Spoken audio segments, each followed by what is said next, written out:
napupunta sa kapatid ninyo, kay Junior, yung ATM ni tatay. Yung po ba ay kusang ibinigay niya o kinuha SPO1 nang hindi niya alam o sa pilitang kinuha? Kusa po namin binigay nung na-hospital po siya nung January 16. Kasi bilang po panganay, siya po ang dapat may hawak. Kami po magkasama sa bahay. Yung kuya ko po, hindi po namin kasama sa bahay. At doon sa ATM na yon, yun ang naglalaman ng kanyang pensyon. Opo. Andito pa SPO1. O papasukin, may nakita kong pulis eh. Okay, maganda to, face to face, SPO1. Magandang hapon sa iyo. Magandang hapon po, sir. Ay gusto na raw po magbawi ni tatay yung kanyang ATM sa inyo.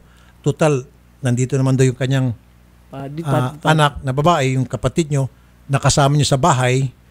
So, kinukuha na po yung ATM, ba't ayaw nyo po ibigay? Sir, willing naman ako ibigay yung ATM. Ang inaalala ko lang, yung pag nagkasakit yung father ko, sa akin hindi tinuturo eh. Hindi, pero yung ATM ho yun, sapat na ho siguro yun para pambili ng mga gamot, di ho ba? Sobra.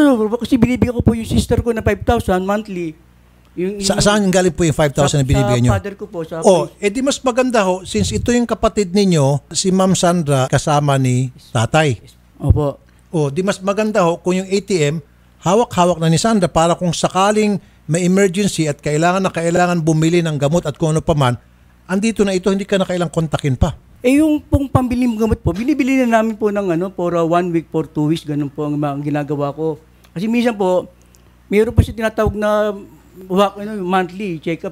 Pero ang tanong ko, ikaw ba'y nakatira dito kay Tatay Severino? Kasama mo ba siya sa bahay? Hindi po.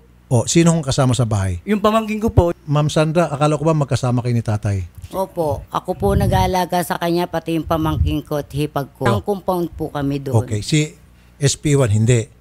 Sa Muntinlupa po ako nakatira. Kung ako pong tatanungin, mas makabubuti po kung nandito ho kay Sandra yung ATM kasi nga po siya pala ay malapit lang, isang compound lang sila ni tatay mo. In case of emergency, kailangan ng pera, hindi ka na dapat kontakin pa, tatakbo na agad siya sa pinakamalapit na ATM machine para mag-withdraw ng pera. Hindi na kailangan pang kontakin ka. Paano kung mahirap ka makontak? Paano kung nasa malayong lugar ka? Paano kung nasa duty ka? Maabala ka pa.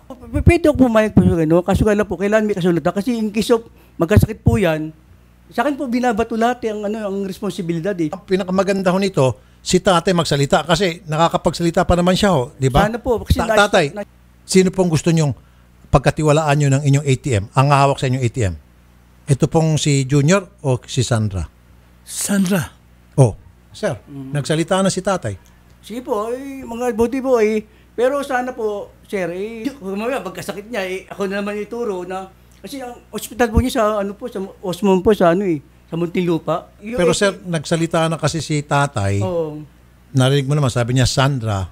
So ibigyan na natin kay Sandra. Respetuhin po natin yung kanyang kagustuhan. Sige po. Kasi yung ATM po, nung nagkasakit dyan, ibinigay niyo po sa akin kasi nga hindi kami makabayad sa ospital na Muntinlupa. Nung ibinigay po sa inyo, nasaan po kayo sa Miss Sandra? Bakit sa kanya binigay, hindi sa iyo? Doon po sa ospital po, binigay po namin sa kanya. Siyempre po may tiwala po kami. Para siya po lahat ng gagalaw. Tapos sinantay po namin isole. Hindi na po na isole. Pakisoli na lang, sir. Pwede ba kami gumawa ng kasulatan na ingis na magkasakit yung father ko Huwag na hong kasulatan. Yung kasulatan, bullshit lang po yan. Si Sandra ho, katabi ho ni tatay at pinagkakatiwala ni tatay. Kasi kinakabahan po. No, sir. Sipo. Anak din po ito. Buti sana, sir, kung si Sandra, ibang tao.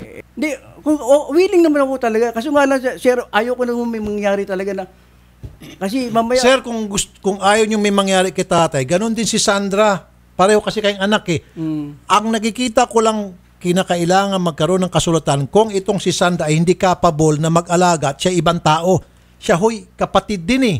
Kung anong karapatan ka meron bilang isang anak, siya din. Maliban na lamang kung si tatay in the first place, bago niya binigay yung ATM sa iyo, gumawa siya ng kasulatan na ang gusto ko, ang ATM, may hawak ay si Junior. Wala naman pong ganun pala eh, di ba? Ibigay niyo na po siguro ngayon. Nasa bahay po namin. Kaya nga po, bago ko ibigay sa kanya, na mahal kong kapatid, baka sakali magkasakit, yung from GMA to Cavite, mamaya mahirapan kayong pumunta kasi mamaya ay... Alam mo sir, nagpapalusot ka lang. Ay, sige po. Mukhang ayaw mo lang talaga ibigay, sir. Ibibigay ko po, willing po. Kung pipicturean ko po. Sige Sinabi po. ko nga sa inyo, sir, yung kaya mong gawin, kaya din gawin ni Sandra. Tama ba ako, Sandra? Opo. Ako po lahat nagpapaligo dito. Kami po Oh, magkasama. Yun naman pala, sir, eh. Siya yung parang pinaka-nurse ni tatay. Dapat siya lang talaga may hawak ng ATM. Baka naman, sir, binabawasan mo yung pension niya. No, sir.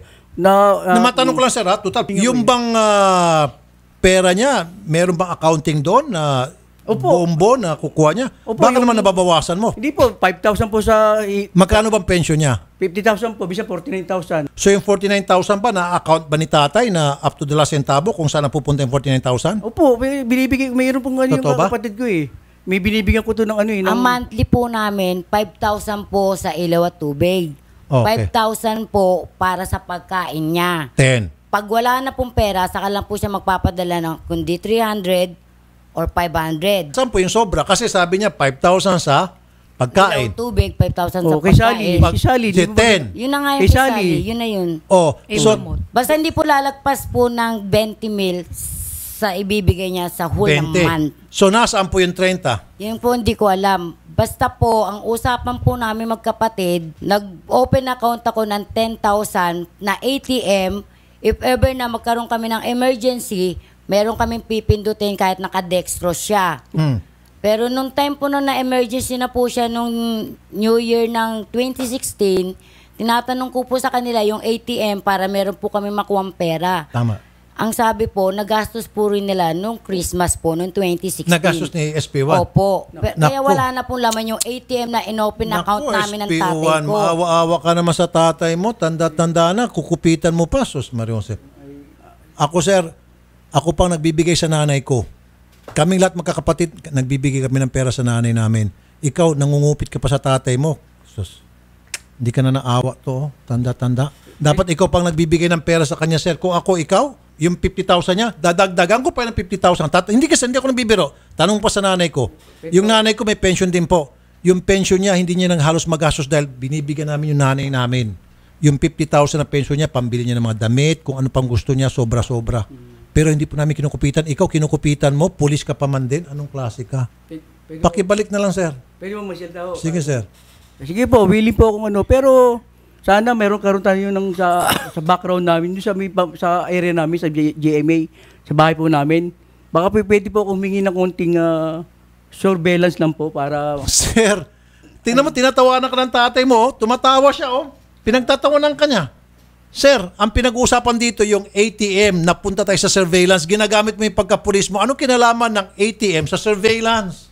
Iniba mo usapan. Doon po nalalaman ko ano yung karakter po kasi ayaw ko magsalita po ng... Sir, hindi natin pinag-uusapan ng karakter. Ang gusto ni tatay, yung ATM niya, pakibalik na sa kanya dahil ibibigay niya sa kapatid mo. Ang dami mo sinasabi, unang kasulatan. Tapos ngayon, surveillance. Ngayon, karakter. Talagang ayaw mo lang ibigay, sir. Hindi po. Kasi kung ayaw mo ibigay, sir, akit ako sa kataas sa PNP para obligahin ka. Hindi po, sir. Kasi balang araw, baka mamaya mapurwisyo yung tatay ko Hindi. Baka balang... Hindi. Kuya Jun. Hindi. Ang mapipirwisyo yung ATM. Sige po, kung walang problema. Kasi Tila mo tinatawanan ka ng tatay mo. Natatawa siya. Oo, kasi mamaya... ayoko lang sana mangyari, pero... Sige po, willing po ako. Ayaw mo na sana mangyari. Kasi mo, ako po... Okay, kung sinasabi mo ayaw mo sana mangyari, sila din, ayaw sana nila mangyari na mabawasan yung kanilang ATM, yung laman ng ATM. Sir naman. Hindi sir, kasi 2 months, dalawang beses po na-confine sa ospital yan. Sir, yung nagagawa mo, kayang gawin ng kapatid mo. Sige po, kung kaya, salamat po. Kung ano, hindi wala na ako obligasyon. Di ba? Colonel Gerardo Umayaw, Chief of Police ng Makati. Magandang hapon po, Colonel. Magandang hapon po. Opo, sir, pwede ho ba obligahin po na bukas diyan po namin kukunin yung ATM ni Tatay Severino? Opo. Malasenyor? Opo. Ito sir, kausapin niyo po sir. Sir, Espiritu pa po, magandang hapon po.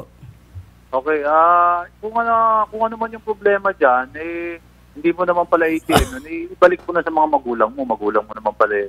Opo sir, So Colonel, diyan po ibabalik sa office mo, diyan namin kukunin bukas.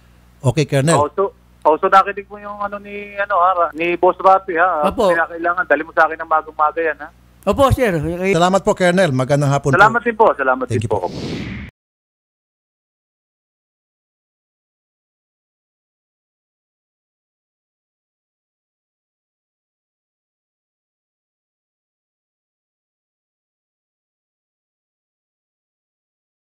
Hindi po kailangan po yung original passbook, hindi po yung passbook.